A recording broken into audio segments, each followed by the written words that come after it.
ये तो आप जानते ही हैं कि हर लोकसभा के सांसद को 5500 रुपये मासिक वेतन मिलता है, पर आप ये नहीं जानते कि उसे रेल और हवाई जहाज में मुफ्त सरकारी यात्रा करने की सुविधा मिलती है।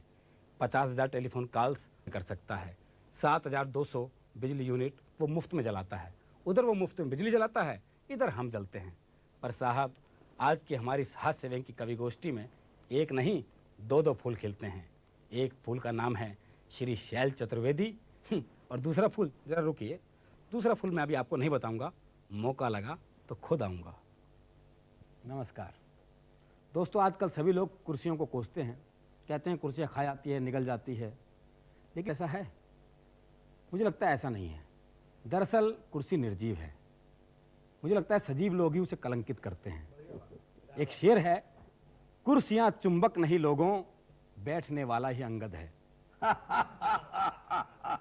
और आज हमारे बीच शैल चतुर्वेदी जी जैसे अंगद बैठे हैं, जिन्होंने दो क्षेत्रों को सुगंधित किया है, एक सिनेमा का और एक कविता का। तो आइए हम मिलते हैं ऐसे हास्य के हिमालय शैल चतुर्वेदी जी से। नमस्कार भाई अरुण जी, कोई भरोसा नहीं कि आप अंगद को ढूंढने निकले और रावण मिल जाए। तो क्या ऐसा सुना है कि आजकल रावण लंका से भारत में आ गया है। खैर बात बढ़ सकती है, इसलिए यही रोकता हूँ। अभी आपने कहा ना कि वो कलंकित वाले, क्या बात कही थी आपने? वो कलंकित सजीव लोग कलंकित करते हैं, नेता लोग। ऐसी बात नहीं, नेताओं को ऐसा नहीं कहना चाहिए, क्योंकि नेता ही प्रजातंत्र की पहली शर्त है। सही बात। नेता प्रजातंत्र में होना बहुत जरूरी है और नेता प्रजातंत्र की पहली मजबूरी है। कैसे? सिद्ध करता हूँ, सुनो। देश के लिए नेता, कविता यहाँ से शुरू कर रहा हूँ, यहीं पे समाप्त होगी। सुने। देश के लिए नेता, नेता के लिए अक्ल, अक्ल के लिए घी, घी के लिए मक्खन, मक्खन के लिए दूध, दूध के लिए गाय, गाय के लिए नोट, नोट के लिए वोट, वोट के लिए वोटर, वोटर के लिए मोटर, मोटर के लिए दौरा, दौरे के लिए भट्टे के लिए भाषण, भाषण के लिए जनता, जनता के लिए वादे, वादों के लिए मांग और मांग के लिए सिंदूर। बहुत अच्छे। मांग के लिए सिंदूर, मांग के लिए सिंदूर, सिंदूर के लिए नारी, नारी के लिए परिवार, परिवार के लिए बंगला, बंगले के लिए नगर, नगर के लिए जिला, जिले के लिए प्राण, प्राण के लिए देश और देश के लिए नेता। बहुत अच्छे, वाह विशाल जी, वाह। अरे अच्छा अरुण जी, मैं कह रहा हूँ एक बात आपसे कि नेता तो कोई खास बात नहीं है, जनता के बीच में घूमा है। कई नेता होते हैं, उनसे कोई खतरा भी नहीं है, ठीक है, जैसा भी चलता है सह लेते हैं। लेकिन अगर नेता कहीं बाय द वे मंत्री हो जाए, मिनिस्टर हो जाए, तो समस्या है, प्रॉब्लम, क्योंकि मंत्री को पता ही नहीं होता कि हमको करना क्या है। अच्छा। और ऐसे में एक व्यंग बनता है, सुनिए। हाँ, स्वागत है। नए नए मंत्री ने अपने ड्राइवर से कहा, आज कार हम चलाएंगे। ड्राइवर बोला, हम उतर जाएंगे। नए नए मंत्री ने अपने ड्राइवर से कहा, आज कार हम चलाएंगे। ड्राइवर बोला, हम उतर। हुजूर चला कर तो देखिए, आपकी आत्मा हिल जाएगी। ये कार है, सरकार नहीं है जो भगवान के भरोसे चल जाएगी। बहुत अच्छे बाबा, बहुत अच्छा। हाँ तरुण जी, हाँ, अब आपसे कुछ सुनना चाहता हूँ मैं। मैंने दरअसल कुछ नए छंद लिखे, ये अभी आते हुए लिखे। ओह, ये अच्छा किया आपने, छलछंद के जमाने में छंद लिखे। हाँ। छलछंद के जमाने में तो हम छलछंदी लिख सकते हैं। कविता में कुछ कविता के छलछंद सुनाता हूँ आपको, याद नहीं है, उसे देख के सुनाना पड़ेगा। कोई बात नहीं है ऐसा कि अभी आजकल के हमारे नेताजी, हमारे मिनिस्टर जो है ना, वो अपने पीए का लिखा हुआ भाषण कागज में देख के पढ़ते हैं। तुम तो कवि हो, खुद की कविता है, पढ़ सकते हो। अपना देश है, अपना देश है, अपनी जनता है, अपना कागज, अपनी कविता है, पढ़ो यार। पढ़ो। सुनिए। हाँ। लड़के ने लड़की को छेड़ा तो पुलिस मैन गोला, उसको अरेस्ट करने को फड़का।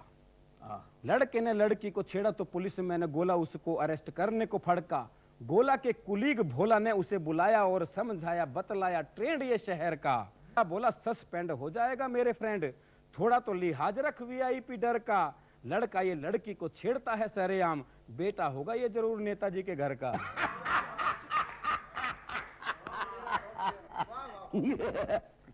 एक छंद और सुनिएगा जी। नेता बोले जीतने के हथकंडे हैं अनंत, उनकी कृपा से हम जीत के दिखाएंगे। नेता बोले जीतने के हथकंडे हैं अनंत, उनकी कृपा से हम जीत के दिखाएंगे। सिनेमा के ग्लैमर को वोट बैंक लाकर की तरह से चुनाव में घुमाएंगे। नेहरू जी शास्त्री जी का जमाना था महान, उससे महान अब देश को बनाएंगे। हीरोइनें होंगी जनतंत्र की विजेता और संसद में अभिनेता ठुमके लगाएंगे। भाई बहुत टोप को कवि है। हीरोइनें होंगी जनतंत्र की विजेता और संसद में अभिनेता ठुमके लगाएंगे। एक छंद और सुनिएगा जी। एक होनहार ने पिता से कहा, सीखना मैं चाहता हूं, राजनीति से मुझे भी जोड़ दो। हाँ। एक होनहार ने पिता से कहा, सीखना मैं चाहता हूं, राजनीति से भी जोड़ दो। पिता बोले, छत पे पहुंच जाओ, कूद पड़ो, थाम लूंगा तुमको मैं, चिंता सब छोड़ दो। हाँ। थाम लूंगा तुमको मैं, चिंता सब छोड़ दो। कूदा पुत्र घायल हुआ, ये बोला आपने तो थामा नहीं, साबुत बचे हैं हाड़ गोड़ दो। पिता बोला, पहला सबक सुनो यही है कि बाप का भी राजनीति में भरोसा छोड़ दो। अरे भाई बहुत है। ये तो राजनीति ऐसी है जिसमें बाप का ही भरोसा नहीं किया जाता। अरुण, तुमने इतनी बढ़िया कविता सुनाई कि मेरे अंदर भी ऊर्जा आ रही है। अच्छा। मैं बिना सुना नहीं मानूंगा यार। एक्सक्यूज मी, एक याद आ गई मुझे। क्या हुआ कि वो एक पॉलिटिकल पार्टी वाले हमसे बोले, चुनाव लड़ोगे खर्चा हम देंगे। चुनाव लड़ोगे खर्चा हम देंगे। हमने कहा नहीं भैया, हम तो चुनाव नहीं लड़ेंगे, हमने जिंदगी भर ईमानदारी का अमृत पिया है। वाह वाह वाह। ये बेईमानी का जहर हमसे नहीं पिया जाएगा। हम तो भाई साहब आदमी ही ठीक है, नेता बनकर हमसे नहीं जिया जाएगा। बहुत अच्छे। वाह। हम तो आदमी ही ठीक है, नेता बनकर हमसे नहीं जिया जाएगा। क्योंकि चुनाव में कई दृश्य आते हैं ना। एक चुनाव सभा में एक नेताजी जैसे ही मंच पर पधारे, एक चुनाव सभा में जैसे ही नेताजी एक मंच पर पधारे, वॉलंटियर ने दौड़ करके उन्हें चंदन का हार पहनाया। नेताजी ने हार सूंघा और बोले, हाँ चंदन का है, वाह क्या सुगंध है। तभी कोई पीछे से बोला, जी हाँ सांपों को बहुत पसंद है। बहुत अच्छे। वाह वाह वाह। वाह वाह। जी हाँ वाह वाह। सांपों को बहुत पसंद है। एक टुकड़ा और याद आया। भाई ईमान जी की बात जो होती थी किसी जमाने में, आजकल लोग करते हैं ऐसे ही, लेकिन ईमान जी तो आश्रम में रहा करते थे। उनका कोई बिल्डिंग तो बड़ी होती नहीं थी, तो वहीं से कविता शुरू होती है। ईमान जी को खोजते खोजते, ईमान जी को ढूंढते ढूंढते जैसे हम उनके आश्रम में पहुंचे, आश्रम की जगह कोठी नजर आई। हमने जैसे ही कॉल बेल दबाई, भीतर से कोई नारी बाहर निकल करके आई, भीतर से कोई नारी बाहर निकल करके आई। अब बोली, किससे काम है भाई? हमने, ईमान जी घर पर हैं। वो बोली, ईमान जी को गुजरे हुए बरसों बीत गए, आजकल यहाँ बेईमान जी रहते हैं। भाई बहुत अच्छे। वाह वाह। ईमान जी को गुजरे हुए बरसों बीत गए, आजकल यहाँ बेईमान जी रहते हैं। हमने बेईमान जी रहते हैं, आजकल बेईमान जी रहते हैं। मैं उनकी बीवी हूँ, मुझे महंगाई कहते हैं। बहुत अच्छे। वाह वाह वाह। मैं उनकी बीवी हूँ, मुझे महंगाई कहते हैं। हमने कहा, ईमान जी की एक बेटी थी। बोले, जी हाँ गरीबी, पीछे वाली झोपड़ी में रहती है। उसने हिंदी के टीचर से शादी कर ली। वाह वाह वाह। उसने हिंदी के टीचर से शादी कर ली, अपनी रेस की जवानी खादी कर ली। 48 वर्षों में कपूतों के ढेर लगा दिए। अपना तो एक ही सपूत है, भ्रष्टाचार। सामने वाले बंगले में रहता है और जमाना प्यार से उसे शिष्टाचार कहता है। बहुत अच्छे। वाह वाह। जमाना प्यार से उसे शिष्टाचार कहता है। और मेरा बेटा भ्रष्टाचार जिसके साथ है, उसके आंगन में अंगड़ाई लेती है गुलाबी रात, दरवाजे पर दस्तक देती है सुनहरी भोर, उसके हाथ में चांदी का जूता है, जिसके सर पर पड़ता है वही चिल्लाता है, वंस मोर, वंस मोर। बहुत अच्छे। वाह वाह। आपने जिस जूते की बात करी भ्रष्टाचार के, एक कविता मैं भी सुनाना चाहता हूँ। हाँ बिल्कुल बिल्कुल बिल्कुल। एक नेताजी ने धरती से किया प्रस्थान। अच्छा। एक नेताजी ने धरती से किया प्रस्थान। गवर्नमेंट कौन? हाँ। और यमराज के कक्ष में घड़ियां देखकर रह गए हैरान। हर देश की अलग घड़ी थी, कोई छोटी कोई बड़ी थी, कोई दौड़ रही थी कोई बंद, कोई तेज थी कोई मंद। उनकी अलग अलग रफ्तार देखकर नेताजी चकराए। कारण पूछा तो यमराज ने बताया, घड़ी की उसी हिसाब से रफ्तार जिस हिसाब से हो रहा है उस देश में भ्रष्टाचार। हर घड़ी की उसी हिसाब से रफ्तार जिस हिसाब से हो रहा है उस देश में भ्रष्टाचार। नेताजी ने चारों तरफ नजर दौड़ाई, लेकिन भारत की घड़ी कहीं भी नजर नहीं आई।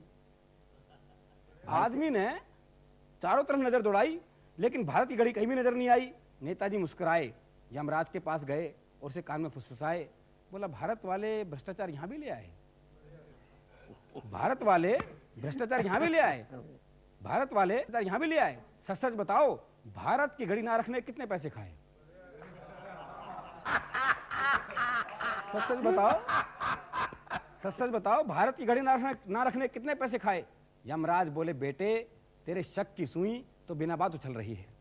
यमराज बोले, बेटे तेरे शक की सुई तो बिना बात उछल रही है, मेरे बेडरूम में जाके देख, पंखे की जगह भारत की घड़ी चल रही है। क्या बात है भाई, क्या बात है। एक बात याद आई अरुण मेरे को। ये तुमने बात की भ्रष्टाचार की, आप बात सुनने की, एक बात लगी बात है, जल्दी से निपटा देता हूँ। याद आ जाती तो छोड़ना नहीं चाहिए। भारत और भ्रष्टाचार की राशि एक है। अच्छा, भारत और भ्रष्टाचार की राशि एक है। कश्मीर से लेकर कन्याकुमारी तक उसी की देखरेख है। हर कुर्सी उसकी प्रेमिका, हर पार्टी औलाद है। आजादी उसकी आया और नेता उसका दामाद है। बहुत अच्छे, वाह। आजादी उसकी आया और नेता उसका दामाद है। हमने कहा ठीक कहते हैं, दामाद चुनाव में खड़ा हो जाता है, जीतने के बाद उसकी उंगली छोटी और नाखून, वाह वाह वाह, बहुत अच्छे, वाह वाह, नाखून बड़ा हो जाता है। लेकिन अब दामादों का भविष्य काला है, बस देखिए तूफान आने ही वाला है। वो बोले तूफान आए चांदी, उनका तो एक ही नारा है कि भरो तिजोरी चांदी की रे, भरो तिजोरी चांदी की, जय बोलो महात्मा गांधी की, भरो तिजोरी। वाह वाह, बहुत अच्छे।